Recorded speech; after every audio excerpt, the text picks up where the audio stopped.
For the first time in a long time, we are back from our 2-week hiatus. I caught Anthony in the green room, and I caught him doing his 12 beers of Christmas, or excuse me, 24 beers of Christmas look when he was doing this. When he licks his lip and like in all the outtakes, I caught him doing that in the green room. I was looking at him, like, look at you said it's just ingrained in me. I have to lick my lips. It's a tasty time of year. This talking about tasty times. We just got back from my bachelor party. These two guys right here are my ambassadors of Quan, man. We had a great time. It was an experience that I don't think anybody had ever had previously. We learned a lot. Like, you sit there and you're like, who learned shit on a bachelor party? We learned how to make bourbon. So tomorrow, if we felt like making bourbon, we could probably get away with making a thing of bourbon like this big. We could make a little barrel like this big, charred up. It wouldn't be good bourbon. TJ's got some Cooper skills. I brought some Keystone, some limestone water back from Kentucky. So we can make a little barrel. We don't have to make. I would love to see New York style bourbon. Like, our water in New York's pretty good too, actually, coming down from the Adirondacks. Hudson Baby bourbon. Hudson Baby bourbon. Oh yeah. Widow Jane just got Baby Jane. That's a bourbon. They also have Fort Hamilton bourbon now. That's a new thing too. I saw that lately. I don't know what that's. And then obviously Cooperstown. Cooperstown is good. That was the first distillery that I'd ever gone to. I don't know about you, T, but that was the first one I'd ever gone to. We went together back in November of 2019. Yeah. And their distillery was great. And what's even better is their distiller was just a gentleman. Overall, a gentleman, like, gave us some stuff we probably shouldn't have been drinking. I'm just surprised we could still see at the end. He honed in on kindred spirits, right? Like, because everybody else was like, oh yeah, we paid our $15. We got our tastings. Thanks very much. And me and you were poking and prodding the guy like, hey man, you really do anything weird off hours? Like, just going to make a bourbon out of something. He goes, actually, hold on a second. And he comes out the back with a huge jar. It's like, starts handing out shots. It's like, dude, we opened Pandora's box. That's it. Like, Willy Wonka came out and fucking played the flute and opened it. And what was really good was he wasn't light with the pours with the stuff that he was making, because he shouldn't have been making it. So, like, technically he wasn't even supposed to be giving it to us because it's not supposed to exist. So he was just like, that whatever, coffee, guys, let's go. whiskey shit that he made was just dangerous. Yeah, dude, like, take Cafe Patron and instead of make it tequila based, make it bourbon based. So get that like caramel and pecan flavor already built into the coffee. And then we got to go back. Well, I would love to go back to Cooperstown. Talking about Cooperstown, we went to Louisville Slugger. That was kind of cool. That was cool. Louisville Slugger, if you've never gone, they have a museum and then they do the tour of the factory. I want to say it's like $20 per person to go. Yeah, it was $20. And then you walk out of there with a souvenir bat that they sell in the gift shop for $18. Yeah. Yeah. So you do the tour, you get to go to the museum. They have like life-sized, almost life-sized. I don't think they were life-sized. I think they were just like slightly smaller, because I'm pretty sure Derek Jeter's like 6'4", and I was standing next to him, and I get it. He's in a batting position, but at the same time, what's going on, Andrew? Our buddy from Pivots and Divots, or Divots and Pivots. I'm lost. Where am I? But Divots and Pivots, yeah, our buddy from Divots and Pivots. So, you know, they have a couple statues: Hank Aaron, Babe Ruth, Derek Jeter, Ken Griffey Jr., Roberto Clemente. I was gonna say, yeah. Jackie Robinson. They have a whole bunch of nice statues. Things I didn't know about Louisville Slugger. Apparently, they made the stocks for the M1s during the World War II. Like, nice. Rifles used to have wooden stocks. Obviously, not so much baseball was being played during World War II. As we know, people like Ted Williams and Yogi Berra are World War II veterans, and in their plaques in Cooperstown, they do have a little like a secondary plaque underneath their plaque that says that they're veterans that fought in World War II with their branch of service. It says like the war they fought in and the branch of service that they served in, which is also very cool. So the fucking Louisville Slugger made butt stocks for rifles to kill Nazis. It's awesome. Just the fact that I like museums and tours that like you get to actually experience history, right? And you get to appreciate it more. And the fact that everybody's bat is there, like here, swing Ken Griffey Jr.'s bat. Go ahead. Here's Babe Ruth's bat. Here's Roberto Clemente's bat. Derek Jeter's bat. Like, and like you're standing there in a cage, like, oh god, you could swing. My mother and my uncle were denying everything that was happening in Louisville. Right. So my uncle's trying to pretend that there's not enough wood to make the barrels that Old Forester is making to make enough bourbon, and then my father is denying that they are in fact making bourbon because they're breaking the rules of making bourbon, even though they stated so many times that like as long as you say that you did something extra to it, like it does on this bottle, right? As only 5 rules. There's five rules you got to maintain, and then anything after that, you put it on the bottle. And your father was like, "Yeah, nah, not gonna fly, buddy." So we go to Louisville Slugger, right? My uncle, my father, and I go into like where you can grab the game-used real bat that this legend has swung. Right. And it's got a little silicone liner between you and the wood. So like, yes, you're touching their bat, but you're not touching the bat because obviously they don't want your oils and all that stuff to mix and you know, whatever. It'll deteriorate the wood over time. So I grab Roberto Clemente's bat, right? My uncle grabs Darryl Strawberry's bat. There was a little bit of cocaine residue on the barrel. It was weird. And my father grabs Babe Ruth's bat. And as he goes to hand the bat back to the girl that's like managing the bats, he looks at the top and he goes, "Is that cork at the top of Babe Ruth's bat?"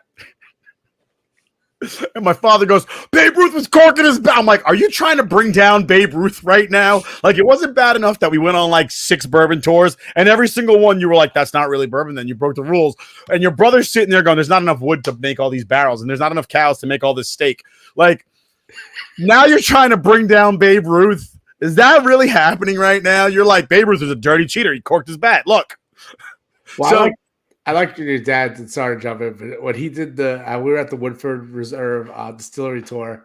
That lady was going to hit him. And they only have the one building. They have the 6 stills that they use for all to make the bourbon. But he basically goes to him and he's like, "You guys have more distillers. It's not just this one, right?" And she's like, "No, this is the only one that we have, and this is what makes all the bourbon." He goes, "This little distillery makes all the bourbon for Woodford Reserve all around like the country, like in the world." Yeah, like in the world. And she's like, "Yeah." He goes, "I don't believe it." I don't believe it. He's like, "How many gallons do you make?" And he's trying to do the math. He's like, "They only make 55 gallons a day. We drink more than that in a day." I'm like, "No, we don't." Like, in what world do you think people like? How many bottles of 750s do you think are in a freaking barrel? There's 55 gallons in a barrel. There's 750 milliliters in a fucking in a normal bottle of 750. Okay, I think like a 750 is almost a quart.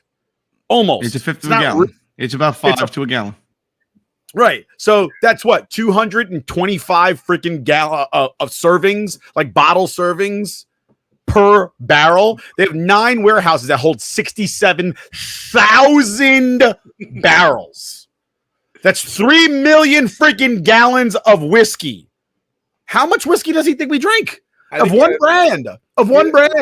He must have, I think he had a tough time to with like the fact that they make the bourbon here, but they don't store it just on this land. Like they have warehouses all over. But they told them that they're like, we have 9 warehouses that hold 67,000 barrels. One warehouse has 3 million gallons of bourbon.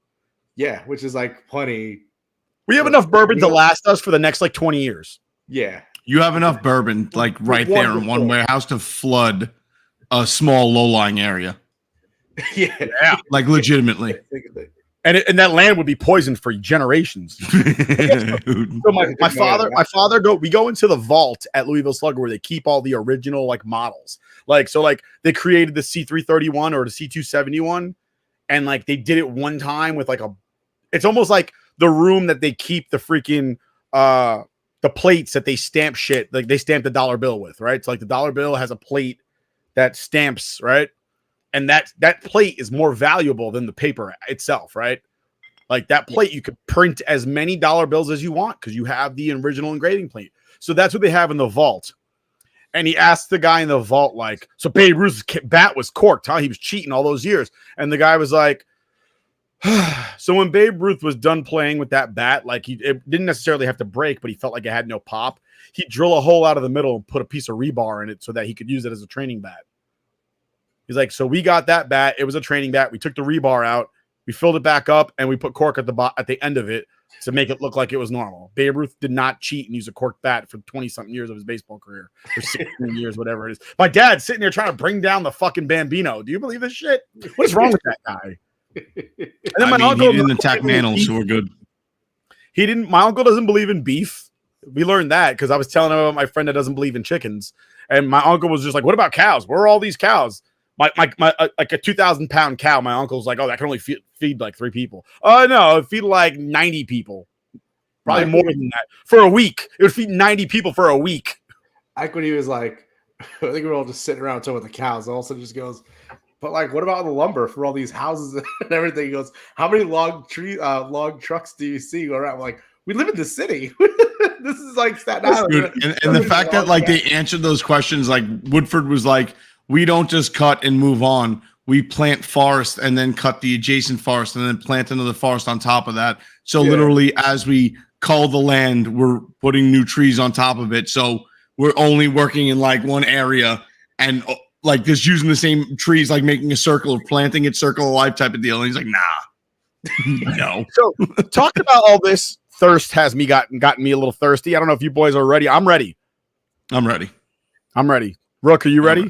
I'm not ready because I've been busy with the kids. But Are you ready? How dare you? Whiskey of the week. You should always be ready. I don't know if I haven't drank a bourbon since Sunday. No, I didn't drink on Sunday. Since Saturday. Saturday. Sunday I couldn't drink. If I should have drank on that flight home, Jesus Christ, that was a miserable way to get home. But Thomas, what are you drinking? So I wanted to tap into a little bit of what we did and experienced in Louisville. So I decided to go with the little Angel's Envy.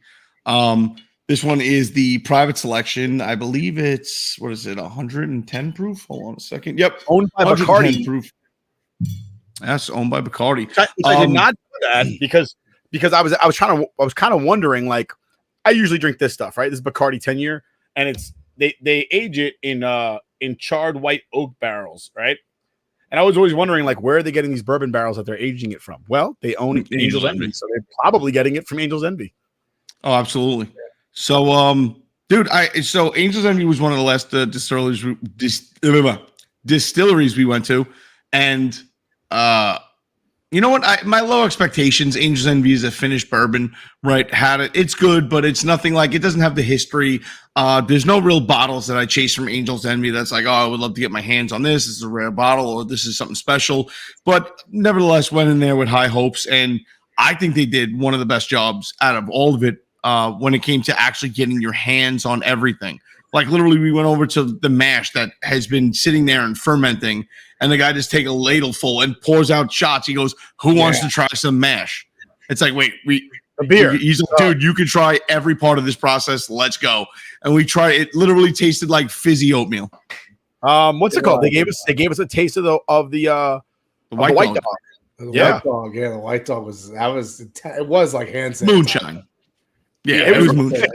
It was a lot thicker than I thought it was going to be because I had White Dog down in the Bacardi factory, and theirs is very liquid, very like it's almost like rubbing alcohol.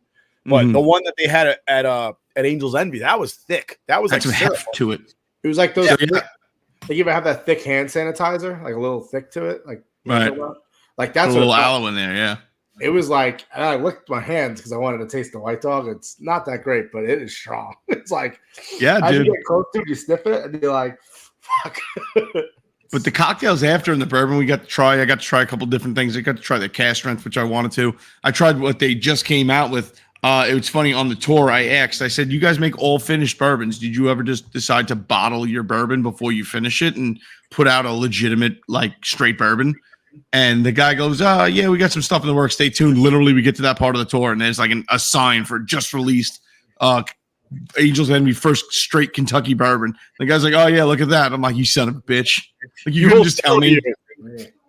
Got to try that. That was okay, not terrible. But that cocktail bar afterwards was very good. The drinks they made us were very good. So this is, finished bourbon, finished in what is it? A port wine barrel. Before we get to that, Angels Envy actually founded by one of the guys that helped found Woodford Reserve. Yeah. Which was really interesting. Absolutely. Yeah, everybody's kind of like joining hand in hand somehow, some way. Somebody stole something, you know what I mean? Somebody passed a little information down the line, but yeah, so this barrel select is actually really good. I actually, it's hot out here in the Scoreboard Addicts pub, so I'm having it over ice, which I normally don't do. But this 110 proof, like, keeps it nice and delicious and boozy while maintaining flavor as it dilutes a little bit with the ice. So I'm quite enjoying it. A lot of sweet flavors coming out, but the ice keeps it nice and cold. And I know you're a fan of cold whiskey, Nick. Hey, girl. Oh, they saw you. Get out of here. Oh, sorry. Damn, heavy-footed. I have to be. I'll step right back. No, I want to talk about Angels Envy though. I actually liked the bar they had at the end. It was very nice, and I thought the tour guy was actually really nice. He was a nice guy. He kept wishing Nick well wishes for his wedding. And it was they gave me a little pin. Yeah, he gave me the pin when we first got there, which is really cool. Yeah. And like I said, like we know old Angels Envy is not as old as the other. How are you doing that with the other hand? How am I doing that? I have 3 hands. Yeah, like they don't have the same history, but like it's still like cool bourbon in the process they do. And I think they said you probably already said that. I might have missed it because I'm dealing with this one. But the Spanish port wines, right? Is that what you said it was? The port, barrel, port wine barrel cask. Yep. Make the bourbon, and then that was, of course, Nick's dad again denying that it's bourbon anymore because it's in the port barrel. But yeah, it was. I actually regret. I looked up they had that cask strength when we left. Yeah.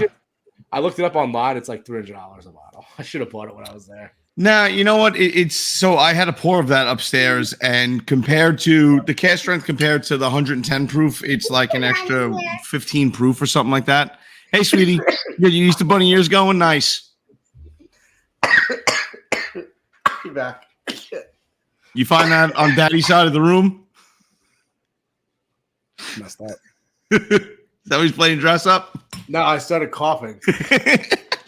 I couldn't breathe. Where's the rest of that outfit, Rook? She got that from your side of the bed. Where's the rest of the Easter Bunny outfit? It's hidden somewhere. Rook likes to play A Christmas Story come the holidays. Yeah, I don't have an Easter Bunny outfit. He's just joking with me. What the hell's wrong with you, Thomas? Drink your damn bourbon. Yeah, but Angels Envy, it was cool. He was so he explained it to me that they have the toasted barrel. They toast the barrel first and before they char it. And what were you saying? You were like, it's just a. Everybody does that. They told us that that's how they start the process at Old Forester. And the guy's telling you it's a gimmick. I'm like, everybody does it. What do you mean it's a gimmick? Then why would everybody do it? Yeah, I know. He was like. So you drink it? You drank it or what?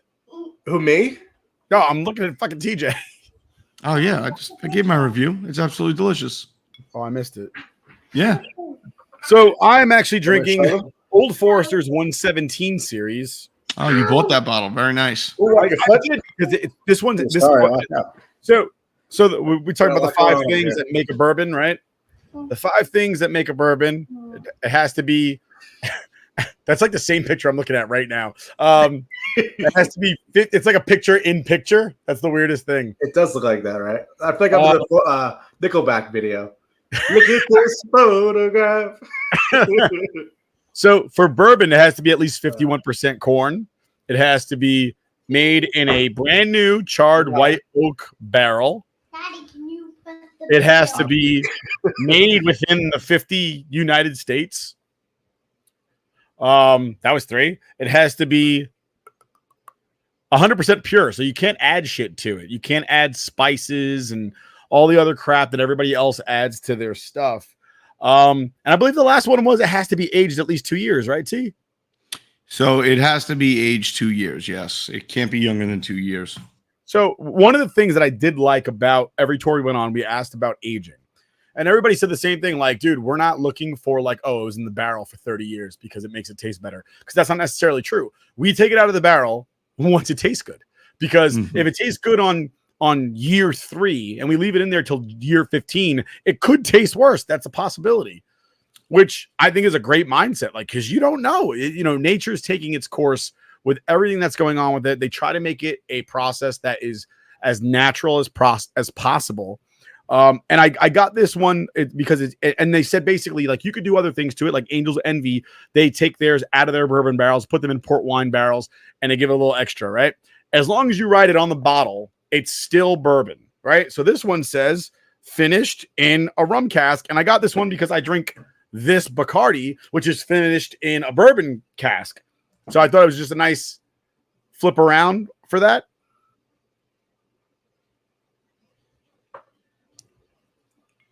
Little Kentucky Chew. You know what's the most interesting thing about all the places we went to? They all smell like bananas. Oh yeah, banana, caramel, oaky, sawdusty. Dude, that smell like was intoxicating. That whole time we were there. One of the other things that I noticed was when you were in those rooms and you were tasting what they had to offer you, this, by the way, is very good. And it does have a rum finish. You could taste the rum at the end because rum kind of evaporates and it gives you like a flavor after the fact. It does have the traditional bourbon flavors like like vanilla and caramel. Not so much banana, but it does give you the Kentucky hug to a certain degree. And it also gives you the rum finish at the end. But was that the one we got? Here's the 117 that's done in the Old Forester. I got that too. So one of the things that I thought was interesting is when you sat in that room and you were sitting there doing your second taste, they would sit there and be like, some of you can taste bananas, and then all of a sudden you tasted bananas. Some of you can taste cinnamon, and then all of a sudden you can taste cinnamon. Or you were looking around the room and you saw a picture of chocolate, and you were like, I taste chocolate now. It was the weirdest thing in the world. I don't know if it was psychosomatic or it's essentially exactly how people will like. I know you say there's no such thing as whiskey sommeliers, but that's essentially the term you'd use for somebody that's sitting there pulling flavors out and trying to get the profile correctly, right? The woman said bourbon can have up to 220 different flavor profiles. Like no answer's wrong. It's kind of like a spectrum where somebody throws something out and then you can kind of like, oh, okay, yeah, I get that. Like it's just essentially it's a chaotic flavor, mouthful, and you're just trying to pick it apart. And it's like having a spirit guide, right? It's like going out in the wilderness and some freaking Native American stumbles upon you and is like, here, eat some of this, buddy, and come with me. And the next thing you know, you're naked walking down the middle of the Vegas Strip. Definitely just me. No, what I like the best about the tasting room was whenever they do that first tasting, they tell you to sniff it, leave your mouth open, take a little sip.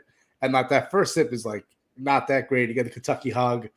And then they're like, all right, now take the second sip. It's going to be much smoother and you're going to really taste it. And 100%. I was like, how could it be that much different? And then the chocolate. I didn't eat any of the chocolate. I kept giving it to you. You suck. Dude, that the one in Old Forester, the chocolate bourbon marshmallows with the sea salt on top. And caramel. Oh, I got 2 bags of that. I brought 2 bags home with me. I gave some to Meredith. Even Meredith. I'm pretty sure your dad bought a case of it. He might have. Your dad was so impressed. I saw him walking around with the little bags of it. I'm like, oh my God, he's going for broke. It was like $13 for 6. And I walked out of there with a bag. And I think I maybe brought 2 home. I think I hammered 4 the first day. But that was our whiskey of the week. And I'm sure we'll bring up more things regard to our trip down to Louisville. Look at our Twitter page. You'll see pictures of all the stuff that we did down there. The one last thing, honorable mention, Jeff Ruby once again went down to Jeff Ruby, magnificent. And I'll say this: you guys did an amazing job, and I appreciate you both so much. I'm not going to get emotional on the show, You're welcome, buddy. But the people down at Jeff Ruby's were so nice.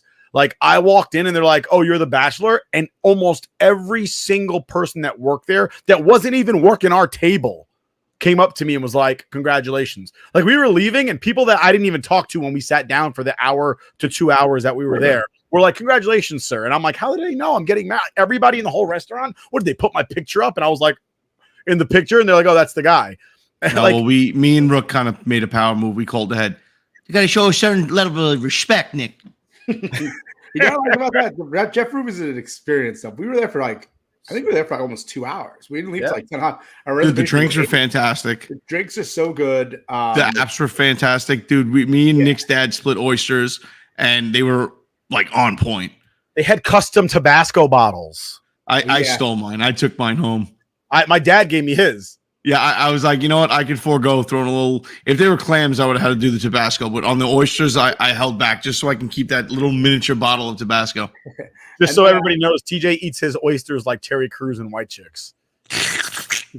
Also, but the funny thing is, when we went to Jeff Ruby's in Nashville, we had Hugh Jackman as our waiter. This time we had Tom Cruise. That guy looked like fucking Tom Cruise. So weird. He looked like Tom Cruise. Is weird. But he was a cool guy. He was a great guy. I think that place is awesome. A lot of good service there. So if you're in Louisville or Nashville or any other place with Jeff Ruby's, just go to Jeff Ruby's. It's delicious. Jeff Ruby's might have been the greatest steak, like as far as seasoned goes, I've ever had in my life. Yeah, and it was so like you didn't have to chew it. You put it, you went like this, and it melted. Yeah, like you might have taken one chew and that's it, but you didn't have to sit there. None of that. It's like it dissolved. It was amazing. I don't know what the hell they're doing over there, but they're doing it right. Place was a home run. We drive on. I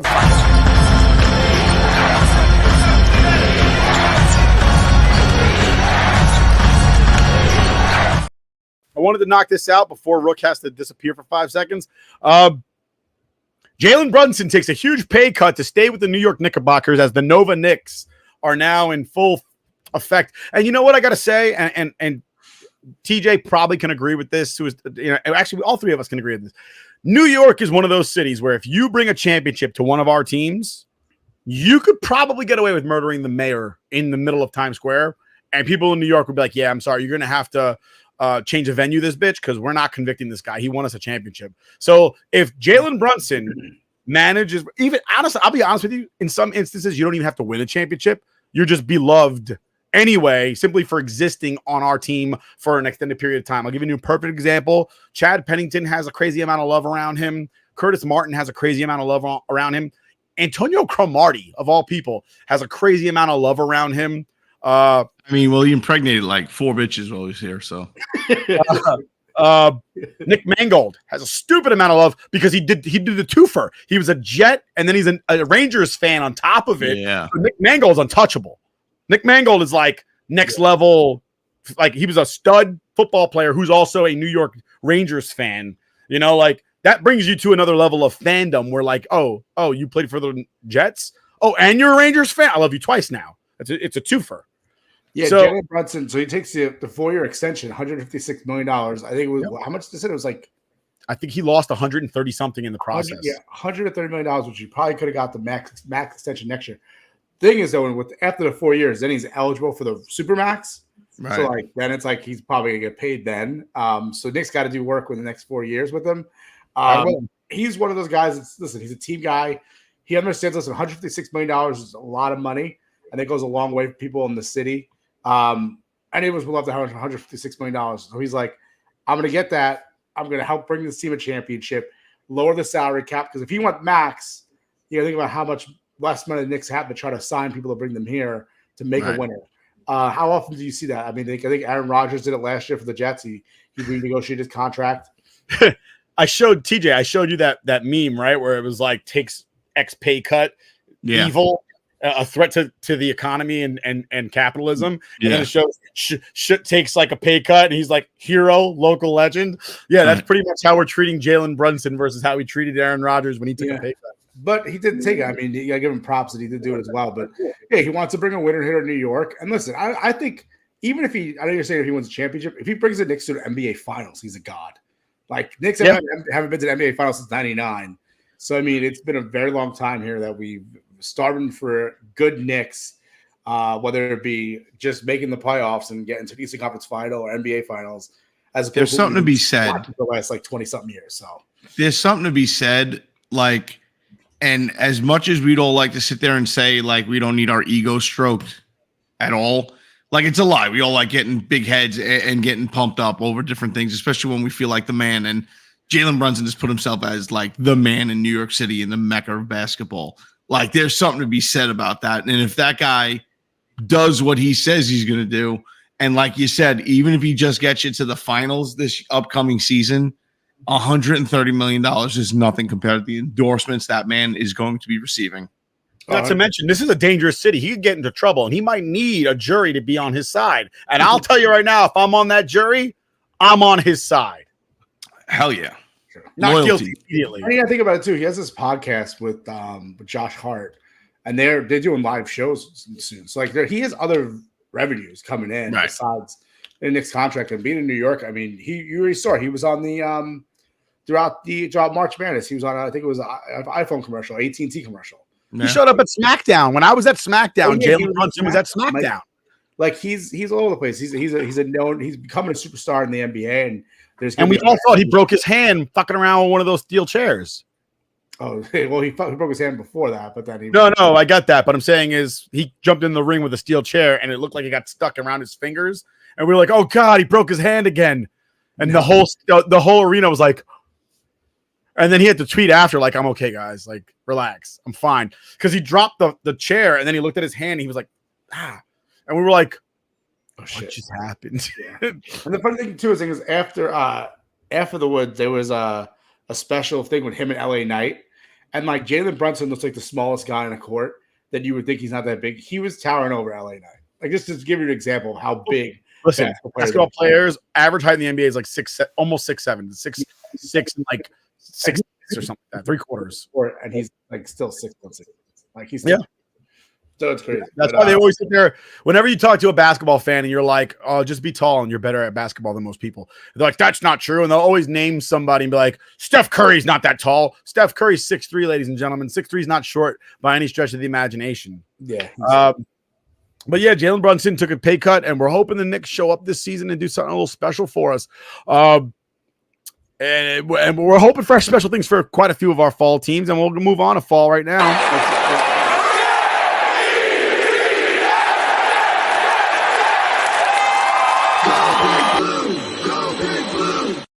Go Big Blue. Go with Saquon Barkley. I have to tell the commissioner. No, I was going to say you moved up basketball so quick. I don't think TJ got appointed.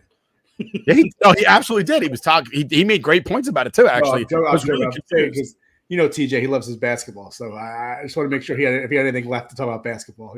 So listen. He saw Jalen show up to Rangers games wearing Rangers jerseys, and he saw Jalen go to Knicks games wearing Rangers jerseys. I think TJ's, even though TJ's not a basketball fan, he's a Jalen Brunson fan. No, he definitely is. So how's the Hard Knocks going with the Giants? I haven't really had a chance to catch it. Although I gotta say, there are certain things that I've heard in the background that sound really, really bad for, I want to say, both New York franchises with regard to free agency and trading. So I didn't watch this week. I've seen clips from it though. I watched the first two episodes. The first episode I thought it makes Shane and Dable likable characters or like likable people because they are funny. They have like these funny interactions. Dable had a really good interaction with Malik Neighbors about competitiveness, and like he's like, I like that shit, but you gotta tone that shit down sometimes. Like you can't always be yelling. He's like, I've been known to yell at people's faces, and like you just think back to him yelling at Daniel Jones' face in his first game in Tennessee after he gave up that crucial pick in that game. We know the Giants won that game, but still he got into his face, which you love about Dable. But they make them likable. But there's sometimes you're listening to like Shane talking, you're just like, I don't know, man. I know they talk about Saquon and all the stuff like that. But this week I thought it was actually a point. I think some people are kind of killing Shane because it's Saquon contract stuff. But I also think that it's actually more important to think about it in the way that John Mara kind of butts in during that negotiation. And he kind of tells him, like, if he goes anywhere else, he's going to be very upset. And he's like, if he goes to Philly, he'll be very annoyed by it. And despite that, Shane doesn't, budge in that number. He doesn't give him the same number that he got in Philly. And you see him, he says to him, he's like, listen, we're going to be fine. And then Mara's like, I think we will be too. And he kind of walks out of the room. And it's kind of like that awkward situation with like your boss when you're like, all right, I'm making this deal happen. I'm not making this deal happen because I think it's better for our franchise. And just seeing your boss walk away, probably a little annoyed at you for not listening to him. And the fact that your most famous player basically just went to your rival. And I think even though that part of it sucks for Shane, because it's like, you let basically your number one player go there. But you also got to think about it in terms of salary cap and what this team is right now. They don't have an offensive line. You already paid a $40 million quarterback that doesn't deserve $40 million. And then you're going to now pay on top of that $13 million running back who is, not that he's old, but he's injured. He's injured often. He's 27 now. I'm not saying it's terribly old, but in NFL years, running back years, he's a little bit older. He's on the older side now. And I think he made a good deal not making that deal with Saquon, because I think he was able to build up other places. They're able to make the trade for Brian Burns. They're able to bring in 2 offensive linemen to help build the offensive line, because he knows if I say Saquon and I can't build the offensive line, Saquon's that $13 million is going to be nothing when he's not scoring touchdowns or he's not getting the yards that we want from him or the production we want from him. So I think it's a good point that he did do that, despite having John Mara literally in his office, basically telling him I need Saquon here, as a Giant, and then goes ahead and doesn't do it. But I think it's still to be seen what's going to happen with that. We have to see what happens next year. But I think with the way the Giants are going, I think they're in a good direction with both Dable and Shane. I don't recall what the conversation was with regard to what I saw it and at a glance, and I kind of dismissed it because I thought people were reading into it too much. But somebody said something along the lines of a player that the Jets wanted that ended up going to the Giants for, I want to say it was something minuscule, but I can't recall what the thing was. It was a player who was a free agent that the Jets weren't almost about this close to signing him. He ended up signing with the Giants, and the Jets missed out on him over what I cannot remember, and I cannot remember who the player was at present time because I've been drinking for a little bit. But that I didn't think it made the Jets look good by any stretch of the imagination. Then, of course, one of the Giants' assistants to the GM saying that they didn't, like, they had Daniel Jones, and because they had Daniel Jones, they don't need Saquon Barkley. I thought that made their entire operation look quite fucking stupid, to be truthful with you. Because as Jets fans, TJ and I already saw this, where you have a quarterback that is mediocre to slightly below average, and you pay him top dollar money because that's what a starting quarterback in the NFL makes. We saw that already. You're 15 years late to our party. We saw this back with Mark Sanchez, where we overpaid him. And what did we have to do to overpay Mark Sanchez? We had to get rid of Braylon Edwards. Yeah. Like, and that's what you guys just did. Like, his favorite weapon on that team was Braylon Edwards, and we got rid of him and we got post shooting himself Plaxico Burress to replace, which was not a good move by any stretch of the imagination. And the Giants just did the same thing, where the best thing for Woody would be to have Saquon Barkley in the backfield, and they got rid of Saquon because they decided to pay Woody $40 million a year to for what reason? I don't know. I still don't. Even Mark Sanchez is better than fucking Daniel Jones. Like, I mean, I said it from the beginning when we were talking about that offseason. I was saying that my move would have been to tag Daniel Jones and sign Saquon. Yeah. I still stand by that. I mean, obviously, we see what happens when he got paid. He got hurt immediately. His 2 neck injuries, and he's recovering from an ACL.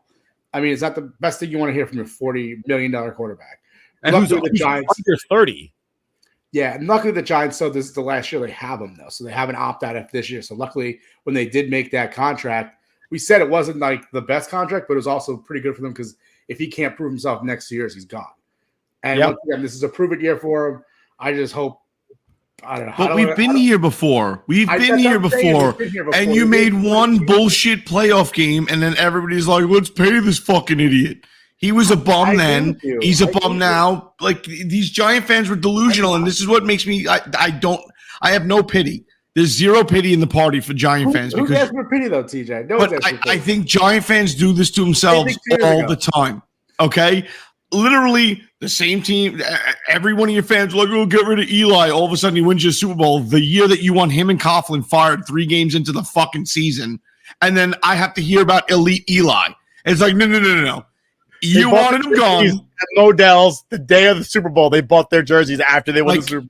Like, cut the shit. And then once again, Daniel Jones got to go. He's got to go. He's got to go. He makes it to one fucking postseason game, and it wasn't him. It was Saquon wanting to get fucking paid and running over everybody and doing what Saquon did, right? And Daniel Jones didn't throw the ball, so he couldn't get intercepted. And they make one fucking game, and then it's like, oh, God, let's pay this guy all this money. He's so good. This is what quarterbacks go for in his situation. What? Number 29 out of 30-something? Yeah, like, he was dog shit. I always agree with situation. you. I never wanted Daniel Jones to get signed. I never wanted to get $40 million. But you Giant fans don't revolt against this fucking Mara bullshit. Giant fans. I am a Giant fan. Don't you say you as if I'm joined in with all I'm saying is Giant fans. I hated the pick from the beginning. Giant fans and Met fans are kindred spirits. The difference is Met fans have balls and told the Will Ponds for fucking a decade, you motherfuckers suck. Please leave and take your bullshit with you.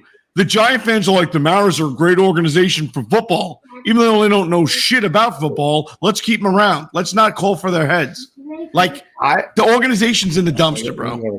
No, I agree with you. I think John Mara, it showed what that clip from Hard Knocks showed was that he's been too involved in the organization the last 10 years, which is why they've been absolutely dog shit. Which is why Tyrod Taylor is not with the Giants anymore, because he got too many snaps last year and Mara wasn't having it.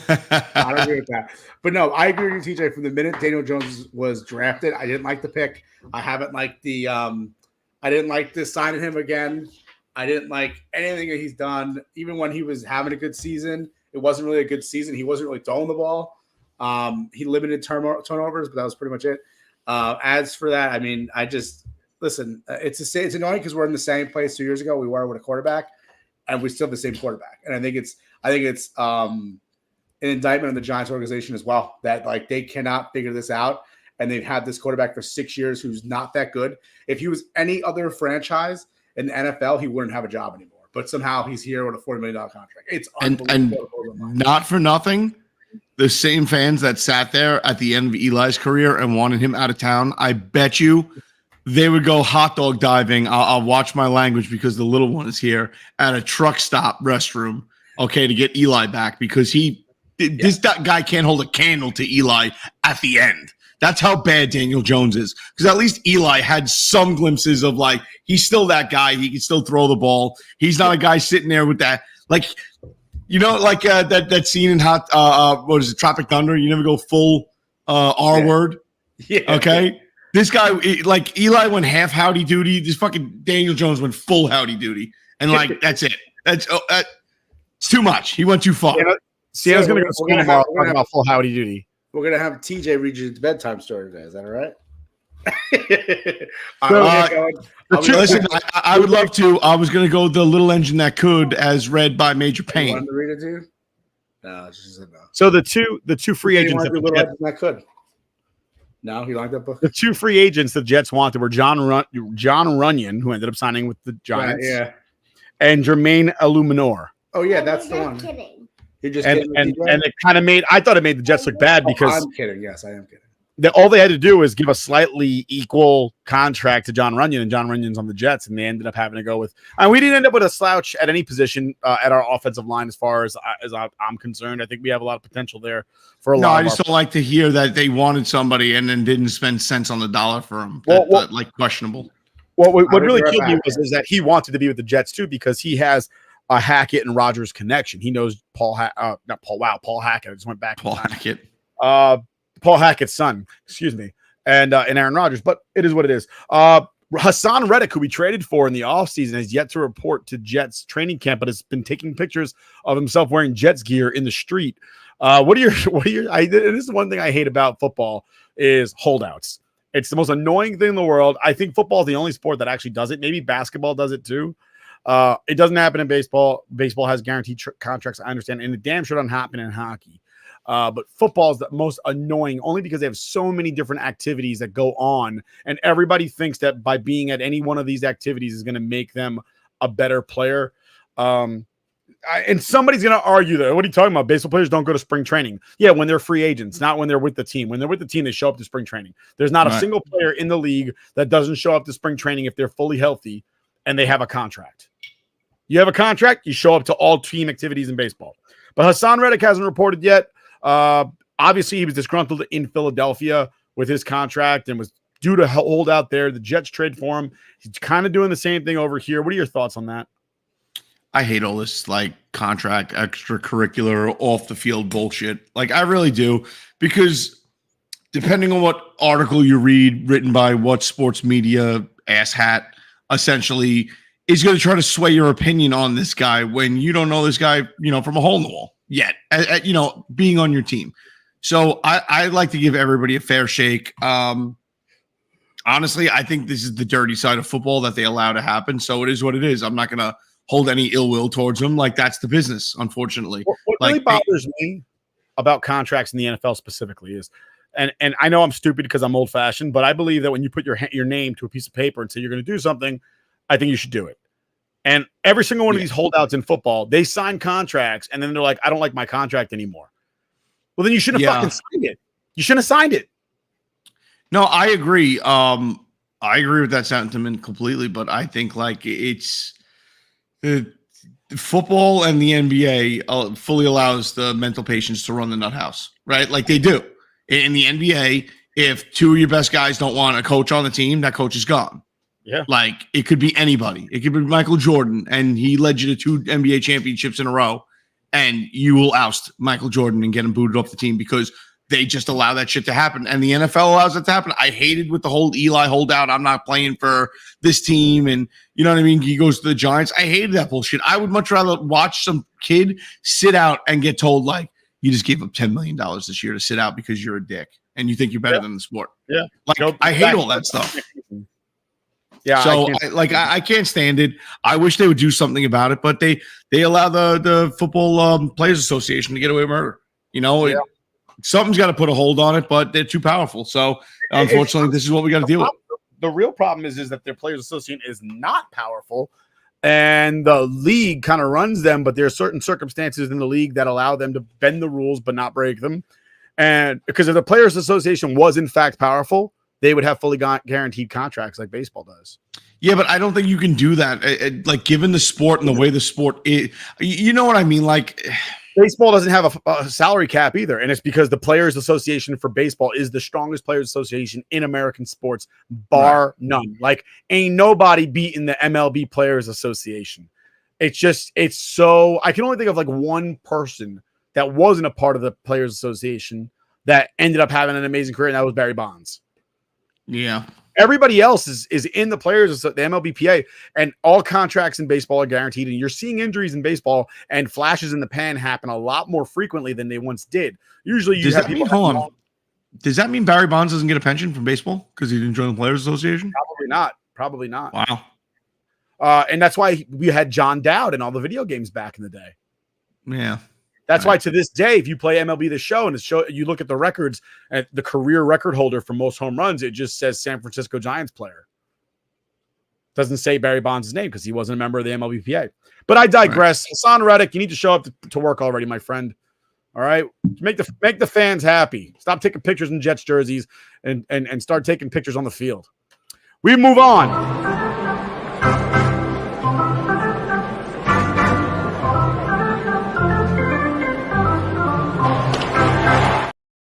So we just passed the All-Star break. I'm not even going to get into the All-Star break. AL beat the NL. Nobody gives a shit. It's an exhibition. The Home Run Derby, I didn't even watch this year. I hate the new format where it's like quantity over quality. I liked it better back in the day where they hit 550-foot bombs, and people will sit there and say, oh, it's because they were on steroids. Ken Griffey Jr. wasn't on juice, okay? And he hit a fucking building that nobody's hit to this day, even in batting practice. All right? Pretty sure Josh Hamilton wasn't on juice. He was just on crack. Yeah. Heroin is not the same thing as steroids. But when you were doing 10 outs and you had time to breathe and you were trying to just bang them to the walls, That was far more entertaining as far as I'm concerned than these guys taking line drive swings 1,000 in a row. The other thing I don't like about it anymore is they let people who aren't all-stars participate in the Derby, which I think is ridiculous. If you're not an all-star, you shouldn't even be at the all-star weekend. You should have to buy a ticket like everybody else. And then the last thing I can't stand, or not the last thing, the second to last thing is ugly fucking uniforms. My God, are these uniforms hideous? Absolutely hideous. And ultimately, the last thing I don't like about the Derby specifically is once upon a time, people didn't care about fucking up their swing. King Griffey Jr. and Mark McGuire and Sammy Sosa, they didn't sit there and turn down an invitation to the Derby because who is it for? It's for the fans. Right. It's for us, for our entertainment, which is what you are when you are a professional athlete. You're an entertainer, right? That's why it's called the Entertainment and Sports Programming Network, ESPN. Because Yankees entertainment and sports, that's why it's called Yes. You're there to dance for me, make me smile, make me happy. You're an entertainer. That's it. And these guys are like, well, I don't want to fuck up my swing, so I'm not going to go to the home run derby. Like, that's disgusting. Like, think about this 60 years ago. Mickey Mantle and Willie Mays did a home run derby, and it was a different home run derby. It was just the two of them swinging baseball bats for 9 innings. So they got 3 outs per inning to hit a home run, and they did it, but just the two of them for 9 innings. Right. And who was it for? The fans. And when was it? On like a random Saturday after the game. Like it was just like a better time when the players cared more about the fans than they did about themselves. We can go deep into this. I mean, shit, old timers day at Yankee Stadium. Nobody gives a shit about that anymore either. Players decide like everybody. It was an honor to be invited, and everybody showed up. And now it's like, now we got better things to do. When was the last time Jeter showed up? Never. He's too good. He's too busy doing other things to show up to old timers day. Are we doing hockey or baseball? Yeah, baseball. We're on baseball. Are you do hockey before we leave or no? Yeah, I'll be back in 5 minutes. So the Derby's done. The All-Star break is done. My favorite time, my second favorite time of year is I love hot stove in the offseason because baseball has the most moving and shaking out of all the major American sports. And the trade deadline's a big deal. The trade deadline could truly make or break your team. There's a lot of conversations. The Mets talking about picking up certain players. A lot of teams are folding early, which is weird because the expanded playoffs, you'd think they would have more of an opportunity to make the playoffs. So you would think that more teams would be in it and they'd be like, all right, we're not going to sell. But I've already heard the White Sox are selling. Obviously, Oakland is selling. The Rays are selling. Randy Arozarena is on the trading block. It's a big name for them to put on the trading block. A lot of stuff going on. And it just kind of, by the way, Teoscar Hernandez won the home run derby. Not that it matters. So, I think for the Yankees, I mean, we're Yankee fans, obviously. For the Yankees, I think if you're looking at what you need to get you past this season very quickly, you need a closer. For Christ's sake, you need a closer and you need a contact hitter. Somebody that can bat. If right now, I tell you right now, if we could have gotten Arias from I think he was on the Marlins. No. Yes, he was on the Marlins. Instead of him going to San Diego, that's the leadoff hitter that you want batting in front of Soto and Judge. And everybody sits there, all he does is hit singles. Guess what? He hits a single, Soto walks, Judge hits a 3-run home run instead of a solo or a 2-shot.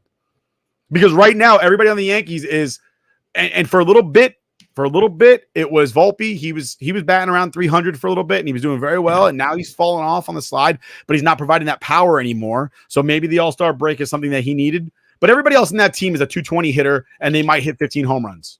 But their OPS, I don't give a fuck about their OPS. Walking to first base is not going to drive in a run.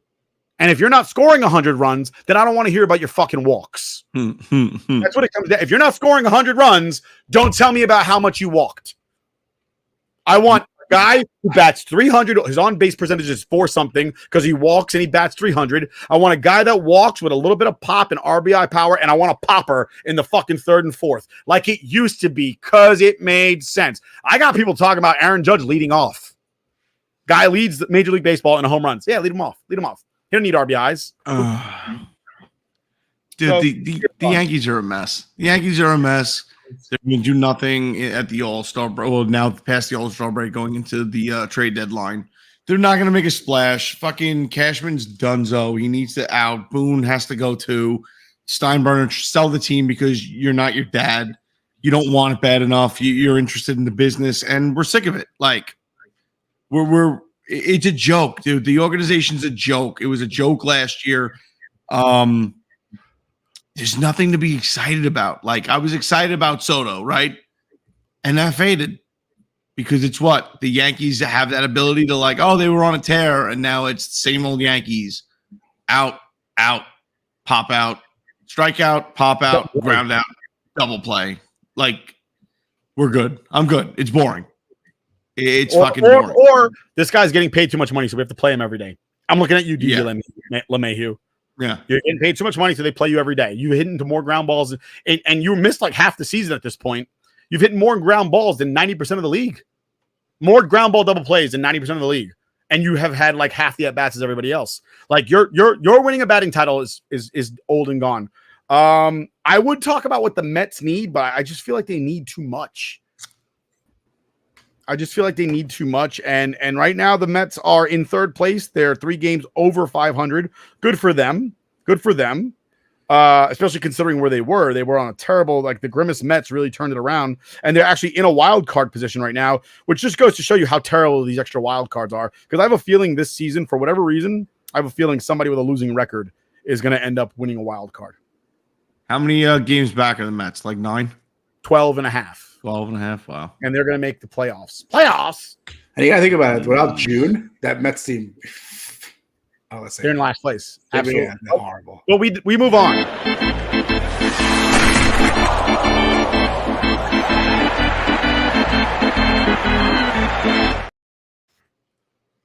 So, Rook, you got some news about the Rangers. Jacob Trouba holding us hostage. I do. Jacob Trouba keep blocking everyone.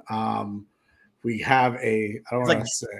He's like Marcus Stroman, but like with trades. Yeah. So obviously everyone knows Jacob Trouba is the big off-season news where he has the no movement clause or no trade clause, NMC, NTC, whatever you want to call it. And he basically has available. It's not a full, it's a partial. He's put certain teams on it. So the Rangers actually had a move planned to trade him to the Red Wings to bring him back to Detroit, where he's from, right? Bring the defenseman back to Michigan. And I tweeted this out too. And basically what he did was he went and then added the Detroit Red Wings to his list because he has a couple available slots. And therefore the trade never went through because of the NMC, basically. So they were trying to make some sort of deal. I guess I don't know if there's like someone to buy him out or get maybe even an extension to get him to waive that. But my question is, why wouldn't the Rangers just at this point be assholes and be like, okay, how many fucking free spaces does this guy have? You know what? He has 3 free spaces. Give me 6 teams that want to deal with him, and whoever he ends up with. We don't fucking care anymore. And try to shellac this idiot into like fucking Winnipeg or some shit. I think the problem is I don't think you have 6 teams interested in him. That's the real problem. I don't think honestly, you know what? You do something to get you got to get him gone now. They have to do something to get rid of him. You can't bring him back. And if this guy even remotely is near a C come next season as he holds the team hostage, like fold it in now. Yeah. Collapse the building, sell MSG. Wait, I'll say right now, they should cut the A off his uniform because that letter is too close to the letter C. I don't even want having that. Yeah. So also here's the thing too, though, is now the Rangers also trying to make a deal to Buffalo. But Buffalo was on his list. But apparently they were trying to work something out where they get some sort of extension for him. So that would be incentive enough to actually take away the no trade clause to Buffalo. So that's the rumor mill right now that we're hearing from I guess kind of a source that I have, but I can't name it. You know, sometimes you can't name your source because you don't want the guy we know. You don't want to lose it, so you gotta, it is what it is. But that's the truth of the matter. Is basically once again, Jacob Trouba is holding the Rangers hostage. You had it right the first time, hosing the Rangers, 100%. Yeah, hosing the Rangers, 100%. And as a captain, you can't. I mean, you should be doing as a captain. I think you're definitely going to see a C off his chest, maybe take it away. It's embarrassing. If we do take it away, who you guys want to see? My vote's Trocheck. I don't fucking care. Win games. Win a Stanley Cup. Then we can talk about who's going to be the fucking captain. Last time I checked, it's not a requirement. Like, oh, sorry guys, you don't have a captain. You can't Well, play. they didn't have a captain before the year before Truman became one. So Give fucking Rempy the C, okay? Guys out there like trying to fist fight George LaRock, get his hands stoned. He knows what he's here for, bro. He just wanted to fight him. Dude, he knows what he's here for. He's like, I got one job out there, and that's to make people bleed, and I'm going to work on my craft. He's like stick handling, slap shots, wrist shots. No, I need to practice fighting. Punch people in the face. 2 quick things before we go. The first thing is NCAA football. It's now called college football by EA Sports came out. I'll let you know right now. It is not the game that it once was. They're pretty much basically Madden with just a college football thing. You can't export draft classes. You can't create players. You can't edit players. The dynasty is fucking garbage. It's a terrible game. If you like playing like Ultimate Team, I guess it's amazing because you like spending money on games. But if you don't like playing online and you're an introvert gamer like I am, where I don't like to play games with other people, I just like to play by myself to avoid other people, the game's trash. Don't spend your money on it. It's a waste. And the same thing is, I was watching the movie Rudy, and I just want you to know that most of the movie I would say probably is fictional. Yeah. But if any part of that movie is real, that guy was a very sad, weird young man. I just want to point out that he was 22 years old when he went to Notre Dame, and he's sitting there jerking off these college players like, oh, man, I can't wait to play for this team. Why are we shitting on Rudy now? No, but it was said Joe Montana was on that team, and even Joe Montana said, like, Joe Montana was like, yeah, that's just bullshit. He was like, it was a joke to him. The whole he thought of him on Blue Mountain State. He said 3 guys. There was only 3 guys that came into the coach's office and threw the jersey on. It wasn't the entire team. And they did it as a joke. No, he didn't say that. He said nobody did that. The coach was the one that wanted Rudy to play. Like the movie made him look up. No, he's like the coach was like they made the coach look like the villain. The coach was the one was like the Joe Montana came out. He's like the coach had a rule that if you were on the team for the whole season, you got to play in the final game. Obviously, there were different implications back then than there are now. But yeah, that movie Rudy, if you ever watch it again, just analyze the fact that he's 22. And by the time he gets to the team, he's 24. And he's still like mouthful of Notre Dame dick. Like, oh my God. Don't get me wrong, I'm a Florida State fan, but I'm not. I think we ran down Rudy enough. We're over time. Let's call it a night. Jesus. Again next week, folks. We'll see ya.